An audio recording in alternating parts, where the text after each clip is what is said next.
Welcome everyone. Before I tell you this story, I want to speak to you honestly from the heart. This video is not about grammar tips. It's not about vocabulary lists. It's not about some magical method to speak English in 30 days. No, this video is about something much more real. It's about pain, promise, and power.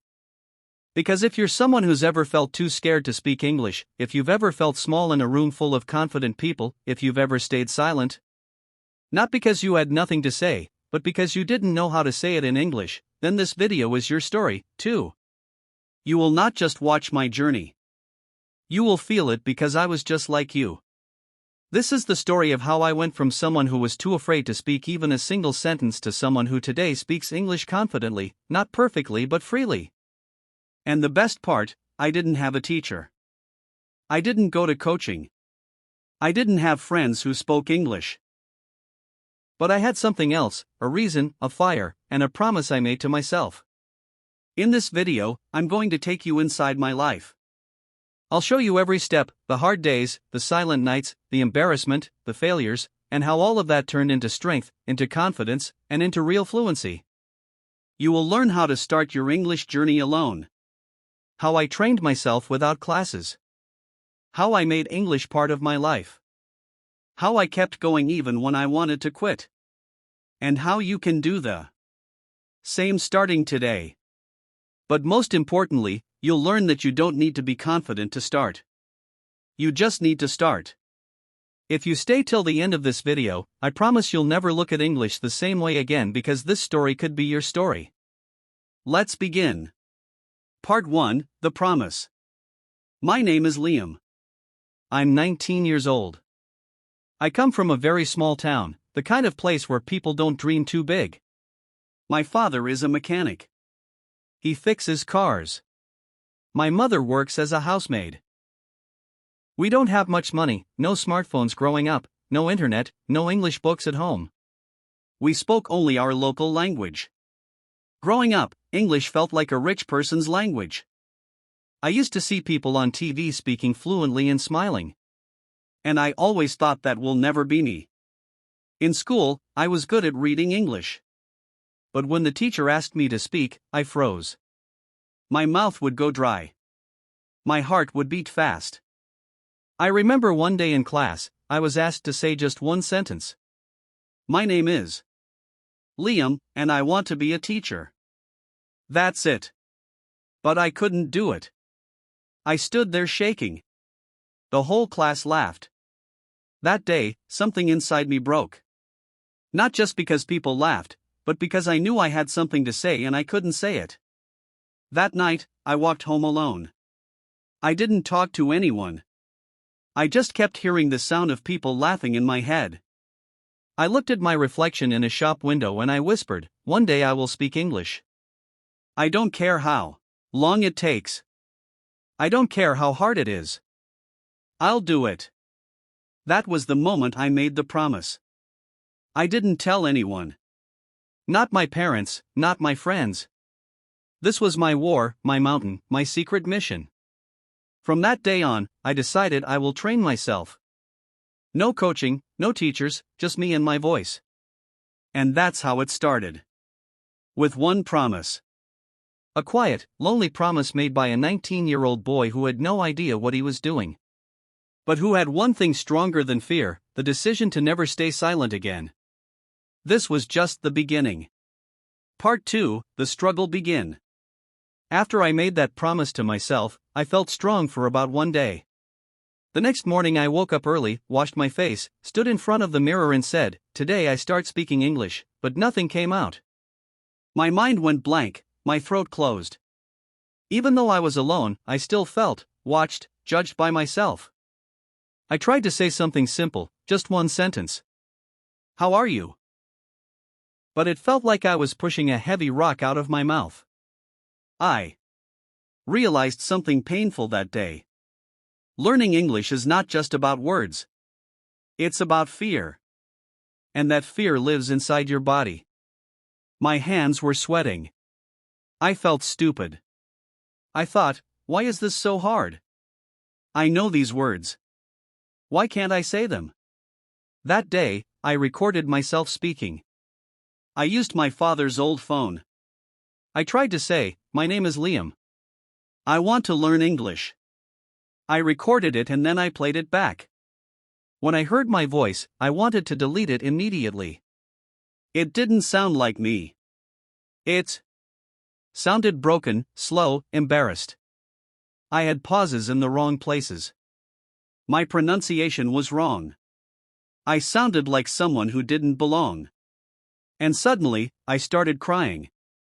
Not because my English was bad, but because for the first time in my life, I was hearing my fear with my own ears.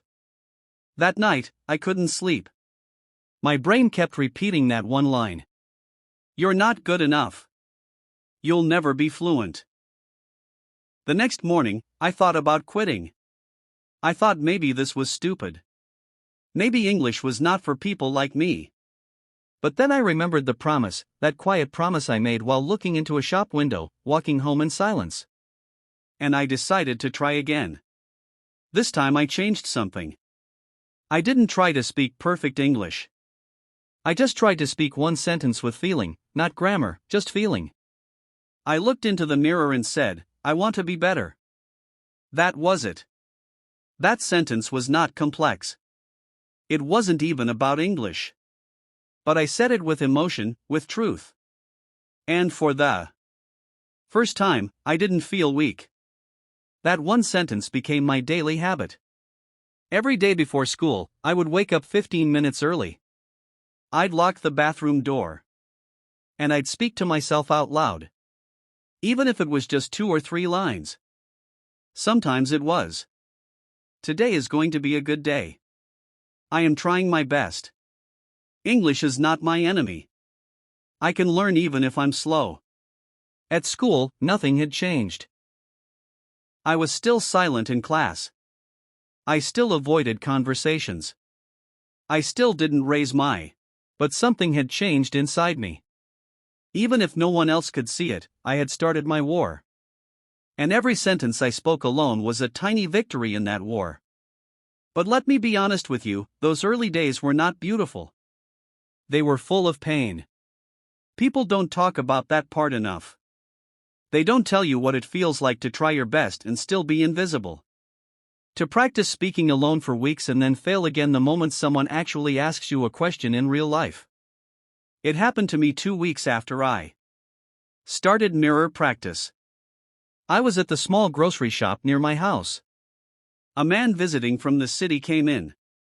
He was speaking English with the shop owner's son who had studied in a better school. I stood there frozen, and then for 1 second the man looked at me and said, "Hey buddy, can you tell me where the main road is?" It was a simple question, very simple. And I had practiced answering questions like that in front of the mirror. But in real life, my mouth refused to move. I looked at him, and after 2 long, silent seconds, I just shook my head and said nothing. He smiled politely and asked someone else. No one cared. But I did. I walked back home feeling crushed. All that mirror practice and still I failed. I wanted to throw away my notebook. I wanted to stop speaking. I thought maybe I'm just pretending. Maybe this whole thing is a lie. That night I didn't practice. I just sat in bed looking at the ceiling asking myself, am I fooling myself? What if I never get better? But the next morning, I stood in front of the mirror again. Not because I felt strong, but because I had promised myself I would not stop. Even if it hurt, even if no one believed in me, even if I had to fail 100 times, because deep down I knew this was the only way. And so I began again. This time slower, more honest, more real. That's when I learned something important. Something I want you to remember. Fluency is not about speaking fast. Fluency is about being brave every day. Even when your voice shakes, even when you fail, even when no one claps. That truth became the fuel for my next step. And what happened after that changed everything. That morning when I looked into the mirror again, something was different. No, I didn't suddenly speak better. No, my pronunciation didn't magically improve overnight. And no, I wasn't full of confidence. But I had made a decision in my heart, something unbreakable. I told myself from now on I will speak English every single day, even if it's just 5 minutes, even if it's broken, even if no one listens, because I am not doing this for anyone else, I am doing this for me. That was the beginning of my English ritual, a quiet war I fought inside a small room, but one that changed my life forever. Evening after dinner, I would go into my room. No noise, no internet, no books, just me and a small mirror on the wall. And I would begin talking. I didn't follow any big English program. I didn't watch expensive tutorials. I just spoke in 3 full English sentences without thinking, without fear, without shame. And that moment broke something inside me. Not my confidence, my limits. I realized I'm not learning English anymore. I'm now becoming a person who lives in English. People think fluency means speaking fast. No, fluency means feeling free. I was still making mistakes. I still had an accent. I still didn't know many big words. But I didn't care, because English was no longer a subject. It was my language of growth, my private world, my way of changing my life. Word by word, sentence by sentence. And the best part, I did all of this alone at home, without a teacher, without fear, without quitting, because I believed one thing deeply. If I speak every day, my brain will follow, my confidence will grow, and my future will change. And that belief was about to be tested in the most unexpected way. Part 3: The Small Wins. After weeks of speaking alone in my room, I had grown stronger, but only inside. I could now speak 10 to 15 sentences without stopping. I could describe my day, my feelings, even my dreams. I was still making mistakes, but I was no longer afraid of them. But deep down, I knew something was missing. I was still hiding. All my English was private, like a secret. It was time to face the real world. I wanted to practice with people, but I was afraid. There was a small community center 3 kilometers from my home. They had free weekend sessions for English practice. Not formal classes, just open groups where learners gathered to talk. I had heard about it many times. But I never had the courage to go. What if they laughed at me? What if I forgot all my words? What if I stood there frozen again? These questions haunted me. But one Sunday morning, I put on a clean shirt, combed my hair, and walked there alone. My legs felt heavy. Every step felt like I was walking into fire. But I didn't stop. I reached the room. There were about 7 to 8 people sitting in a circle. Some were reading from paper. Some were practicing greetings. One girl was nervously introducing herself. The coordinator smiled at me and said, "New face. You want to join?" I nodded. My mouth was too dry to speak. I sat quietly in the corner and listened. Everyone was nervous. Everyone was making mistakes, but no one was laughing. That gave me hope. After 20 minutes, the coordinator looked at me and said, "Would you like to introduce yourself?" That moment, it felt like the earth had stopped moving. My heart started beating fast. My throat became tight. My palms were wet. I could feel everyone's eyes on me. But I remembered my mirror. I remembered my room. I remembered the promise. So, I stood up, took a slow breath, and said, "Hello, my name is Liam. I am 19 years old. I love English. I want to speak better. I am learning alone." Then silence for 3 seconds. No one said anything. And then they clapped. They clapped. Not because it was perfect, not because it was advanced, but because it. Fireworks. That was my first public win. I had spoken English in front of people, and I survived. That moment became the turning point in my confidence. It wasn't about fluency. It wasn't about grammar. It was about courage. For the next 30 minutes, I didn't speak again. I just listened. But my mind had changed forever.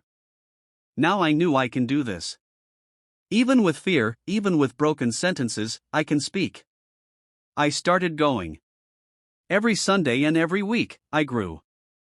In the beginning, I still said very little. Sometimes just 2 or 3 lines. But every week, I challenged myself to say one more sentence than last time. One week I described my favorite food. Another week I talked about my parents. Once I shared how I was practicing alone with a mirror and a few people smiled and said, "That's brave. I should try that, too." That was the first time I felt like a helper, not just a learner. It changed my identity. One day I went to a grocery shop again, the same one where I had failed to answer a simple question months earlier. This time I saw a foreign tourist asking for water. No one understood him. I walked up slowly and said, "You want a bottle of water?" He said, "Yes, please." "Thank you." I showed the bottle, took the money, and gave the change. He smiled and said, "Your English is good." I didn't say much, just smiled back. But inside me, I was flying. Every sentence I spoke outside my room felt like climbing a mountain. And these victories weren't loud. No one shared them online. No one recorded them. No one posted them with hashtags, but they were real.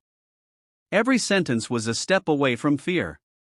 Every word was a brick in the house I was building. The house called confidence. One night I sat alone and wrote this in my diary. Today I spoke to a stranger. He understood me. That means I am not invisible anymore. I closed the book and cried, not from sadness, from belief. Because for the first time, I felt that maybe, just maybe, I was becoming the person I always dreamed of. And that, my friend, is the most powerful shift in language learning. It's not when you become fluent. It's when you stop being ashamed of not being fluent yet. Because the moment you stop hiding, the moment you stop apologizing, the moment you say, "Yes, I make mistakes, but I'm speaking anyway," that's the moment you start to win. That's the moment the world starts to hear you. And I was ready for more. It had been almost 3 months since I made the promise to myself. 3 months of mirror practice. 3 months of whispering words in the dark. 3 months of slow confidence, small victories, and inner change. By now, I had started to feel like I belonged. I could hold a short conversation. I was joining the Sunday group confidently. I even started helping others who were more shy than me. But then something happened that shook everything. It was a small marketing company. They were looking for students who could assist with basic research and office work. The requirement was simple: basic English communication skills. When I saw the poster, I felt excited. This was my chance. Not just to practice real English, but to work in a real office, to earn something. To show my parents that I was growing. I applied. I filled the form. I prepared my introduction. I practiced for 4 nights straight. I stood in front of the mirror and said my lines over and over again. "Hello, my name is Liam. I'm passionate about learning and growing. I may not be perfect, but I believe in showing up." I even rehearsed the possible interview questions. What are your strengths? Why do you want this job? What makes you a good fit? I wrote my answers. I practiced them 20 times. I believed I was ready. I reached early. My shirt was clean. I was wearing shoes I had polished myself. My hands were shaking, but I kept whispering, "You've got this, Liam. You've worked for this. You've spoken to real people. You are ready." When my name was called, I walked in. There were 2 people, 1 man and 1